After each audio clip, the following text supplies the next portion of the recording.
17 years ago, 60 Minutes first examined the so-called French paradox, which suggested that the French, despite a high-fat diet and high consumption of wine, had a remarkably low incidence of heart disease compared with Americans. Most researchers agreed that there was something in the wine that offered protection. And a few years later, even the highly cautious federal dietary guidelines say that moderate consumption of red wine can be beneficial.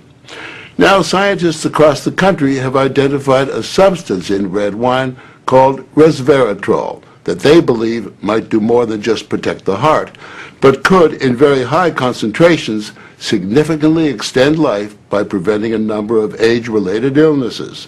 If they're right, we all may soon be taking a pill that could give us an extra decade or two of healthy old age. If the promise holds true, I think this has the chance to change healthcare. Dr. Christoph Westphal says we all may soon be taking a drug that just might beat the clock, a simple pill that could delay the inevitable.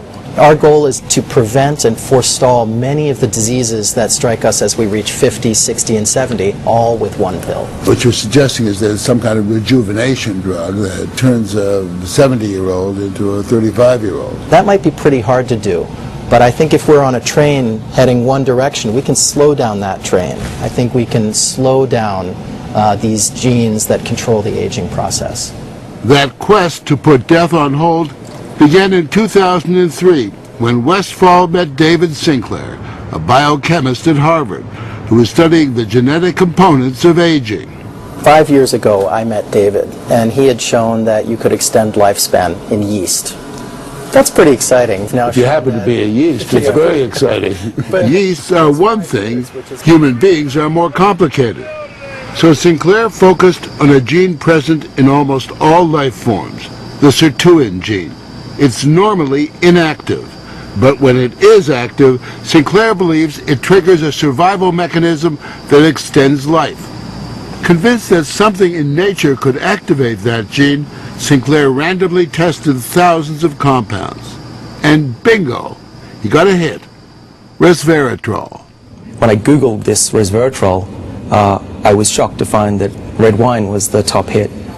Red wine is brimming with Resveratrol. It's found in high concentration in the skin of the grape and seems to play a role in protecting it from invading bacteria and fungi. Were you aware of the research into red wine that it offered certain health benefits? Oh, sure. I mean, that's why I almost fell off my chair when the link was made, and I thought that this was a potential explanation for the benefits of red wine. Convinced they were on the verge of a major scientific breakthrough, Sinclair and Westphal launched Certris, a Cambridge, Massachusetts research company. They, along with a handful of other cutting-edge biotech companies, are developing resveratrol-based drugs that they believe zero in on the longevity gene. The important news here is not that we found something in red wine. The important thing is that we passed a milestone where we can now make drugs based on this knowledge and potentially slow down aging itself.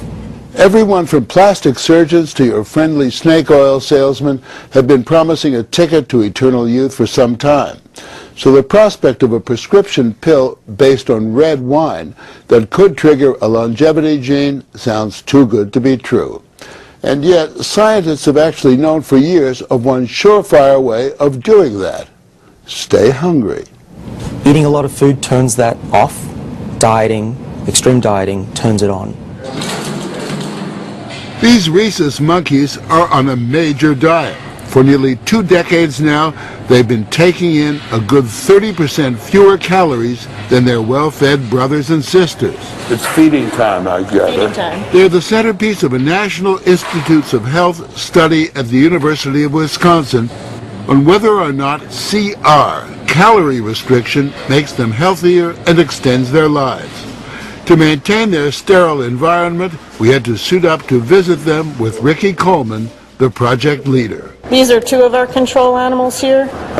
They are nearing the end of a typical monkey lifespan, about 27 years, and major differences in their overall health are becoming clear. The difference is really obvious. Right. The skinny monkeys actually look younger, their coats are shinier, and fewer have arthritis. And those chunky monkeys, many have diabetes, and a significantly higher number have cancer and heart disease. Pound for pound, the lighter guys Do better. do much better. Right. Dr. Richard Weindruck, who heads up the study, believes that calorie restriction turns on these monkeys' genetic survival switch. A hungry life seems to lead to a longer life. There is an emerging survival advantage for the monkeys on caloric restriction, and 50% of the normally fed animals have died, and maybe 25% of those on caloric restriction. That's a pretty remarkable number. Surely those are strong indications that a restricted calorie intake among humans would be extremely beneficial. It appears to support that idea. But our record as humans in staying on diets is pretty miserable. And worsening. So it's a fat chance that we'll all be giving up our passion for greasy junk. We consume tons more calories than we need. But believe it or not, there are some Americans who just revel in their hunger. I basically just have one meal a day. Meet the Skinnies, members of CRS, the Calorie Restriction Society, a group that's been severely restricting their calories for years now. They're also part of a Washington University study to see if humans mimic the monkeys. Does this kind of self-denial make them live longer, healthier lives? We joined them for what they call happy hour. So this is in the spirit of a Bloody Mary. Though you might regard it as an unhappy hour, a cocktail of low-calorie soup for starters, and walnuts and baby food, green bean puree on flour-free bread to top off this feast fit for a flea. If I'm hungry, I know, number one, that I have done what I meant to do. I've eaten less than my body thought it wanted. So far, the participants have lowered their blood pressure, reduced body fat, and lessened risk factors for heart disease, diabetes, and even cancer. And what's more, to one husband anyway, starvation has its sexy side. To be honest, if you saw her without any clothes, you'd see, look, she looked pretty darn good, like a woman of many, many years younger. Their emissaries travel the world, spreading the faith and the word. Hunger turns on the survival gene. I would like to live to be 100. The Skinnies may not die young, but given their diet, they just might die of boredom. But if the scientists at Citrus are on the right track, it could mean forget dieting, forget the sweaty business of working out.